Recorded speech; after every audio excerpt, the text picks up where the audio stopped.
ఆంధ్రప్రదేశ్ ఉప ముఖ్యమంత్రికి ఒక రికార్డు ఉంది. ఈ రాష్ట్రంలో అత్యధికంగా కేబినెట్ భేటీలకి డుమ్మా కొట్టేస్తున్న మంత్రుల జాబితాలో పవన్ కళ్యాణ్ ఫస్ట్ ప్లేస్లో ఉంటారు. అయినదానికి కాందానికి ఆయన పదే పదే కేబినెట్ భేటీలకి దూరంగా ఉంటున్నారు. ఆరోగ్య సమస్యలని కొన్నిసార్లు చెప్తున్నారు. ఇటీవల ఆయనకి ముంబైలో సర్జరీ కూడా అయింది. ఆ పేరుతో ఇప్పటికే 2 కేబినెట్ భేటీలకి ఆయన దూరంగా ఉన్నారు. తాజాగా గురువారం జరిగినటువంటి కేబినెట్ సమావేశంలో ఉప ముఖ్యమంత్రి పవన్ కళ్యాణ్ కూడా పాల్గొంటారు అని అంతా ఆశించారు. ఆయన మంగళగిరిలోనే ఉన్నారు. మంగళగిరిలో ఉన్నప్పటికీ కూడా వెలగపూడిలో జరిగిన కేబినెట్ భేటీకి పవన్ కళ్యాణ్ డుమ్మా కొట్టేశారు. కానీ అదే సమయంలో పవన్ కళ్యాణ్ ప్రత్యేకంగా తన శాఖకు సంబంధించిన సమీక్షా సమావేశం నిర్వహించారు. అంటే ఆరోగ్య సమస్యతో పవన్ కళ్యాణ్ విశ్రాంతి తీసుకుంటున్నారు కాబట్టి సమావేశానికి హాజరు కాలేకపోయారు అని అనుకోవడానికి లేదు. పోనీ అసలు ఆయన ఆంధ్రప్రదేశ్లోనే లేరు, హైదరాబాద్లో ఉంటున్నారు కాబట్టి భేటీకి హాజరు కాలేకపోయారు అని చెప్పడానికి లేదు. ఆయన అమరావతిలోనే ఉన్నారు. ఆ సమయంలో ప్రత్యేక సమావేశం కూడా నిర్వహించారు. అయినా మంత్రివర్గ సమావేశానికి మాత్రం పవన్ కళ్యాణ్ దూరంగా ఉన్నారు. ఎందుకిలా? ఏం జరుగుతుంది అసలు? ఎందుకని ఆయన అంతగా దూరంగా ఉండాల్సిన అవసరం వచ్చింది? పోనీ ఆ రోజే ఆయన మొదటిసారిగా కార్యక్రమాల్లో పాల్గొంటున్నారా అంటే కాదు.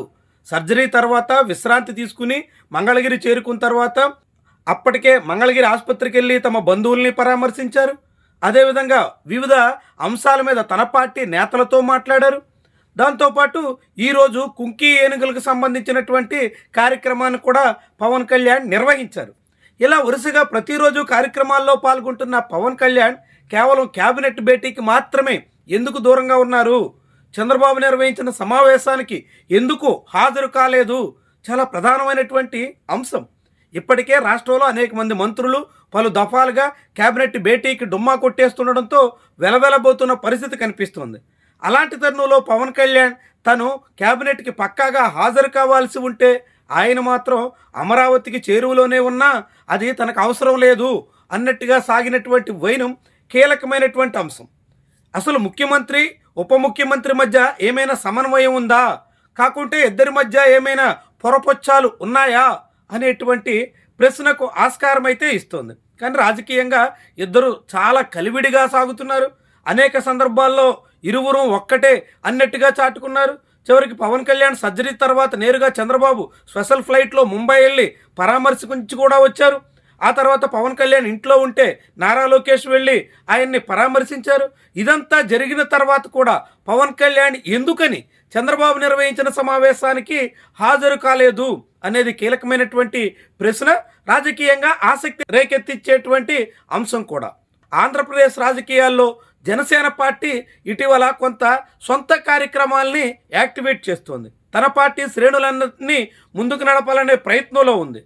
అదే సమయంలో స్థానిక ఎన్నికలకు సంబంధించి నారా లోకేష్ ప్రకటించినట్టుగా 80% టీడీపీ, 15% జనసేన, 5% బీజేపీ అనే రేషియోకి మేము ఎట్టి పరిస్థితుల్లోనూ అంగీకరించబోం అని కూడా కుండ బద్దలు కొట్టినట్టు బాహాటంగా ప్రకటించింది. అంటే తెలుగుదేశం పార్టీ ఆఫర్ ఇచ్చినటువంటి సీట్లు తమకు ఏమాత్రం అంగీకారయోగ్యం కాదు అని జనసేన పార్టీ బహిరంగంగా ప్రకటించింది. దాంతో తెలుగుదేశం జనసేన పార్టీ మధ్య విభేదాలు ఉన్నట్టుగా, లేకుంటే సీట్ల పంపకాల్లో చాలా తీవ్రమైనటువంటి వైరుధ్యాలు ఉన్నట్టుగా బాహాటంగా అర్థమవుతుంది. సరిగ్గా ఇదే సమయంలో పవన్ కళ్యాణ్ సమావేశాలకు దూరంగా ఉంటుండడం, అందుబాటులో ఉండి కూడా ఆరోగ్యం సహకరించినా కూడా ఆయన ప్రత్యేక సమావేశాలతో కాలక్షేపం చేస్తూ అసలైన కేబినెట్ భేటీకి మాత్రం ఎందుకు దూరంగా ఉంటున్నారు అన్నది పవన్ కళ్యాణ్కే తెలియాలా. కానీ రాజకీయంగా ఇరు పార్టీల మధ్య దూరం పెరుగుతుందా అనేటువంటి ప్రశ్నకైతే ఈ పరిణామాలు ఆస్కారం ఇస్తున్నాయి. ఇరు పక్షాల మధ్య గతంలో ఉన్నంత ఐక్యత అయితే లేదనేటువంటి అంశాన్ని తేట తెల్లం చేస్తున్నాయి. అధినేతలు ఎంత సమన్వయంతో ఉన్నప్పటికీ రెండు పార్టీల మధ్య క్షేత్రస్థాయిలో ఉన్న విభేదాల ప్రభావం కనిపిస్తున్నట్టుగా భావించాల్సి ఉంటుంది. దానికి మించి ప్రజల్లో పెరుగుతున్నటువంటి వ్యతిరేకత కారణంగా ఎవరికి వాళ్లే జాగ్రత్త పడే ప్రయత్నంలో ఉన్నారా అనేటువంటి అనుమానాలు కూడా కలగక మానవు. ప్రభుత్వం పట్ల తీవ్రమైన వ్యతిరేకత ఉందని ఇప్పటికే అధికారిక నివేదికలు చెప్తున్నాయి. మనలాంటి వాళ్ళు నిర్వహించిన సర్వేలో ప్రస్ఫుటంగా వెల్లడైంది. ఈ నేపథ్యంలో ప్రజా వ్యతిరేకత, ప్రభుత్వ వ్యతిరేకత అటు చంద్రబాబుకే పరిమితం కావాలని పవన్ కళ్యాణ్ ఆశిస్తుంటే అన్నింటా పవన్ కళ్యాణే కారకుడు అన్నట్టుగా అనేక రకాలుగా చిత్రీకరిస్తూ ఆయన్ని బదనాం చేసే ధోరణిలో టీడీపీ క్యాంప్ కనిపిస్తోంది. ఇలాంటివన్నీ ఇప్పుడు ఈ నేతలిద్దరి మధ్య ఉన్నటువంటి వైరుధ్యానికి ప్రధానమైనటువంటి కారణాలుగా చెప్పాల్సి ఉంటుంది.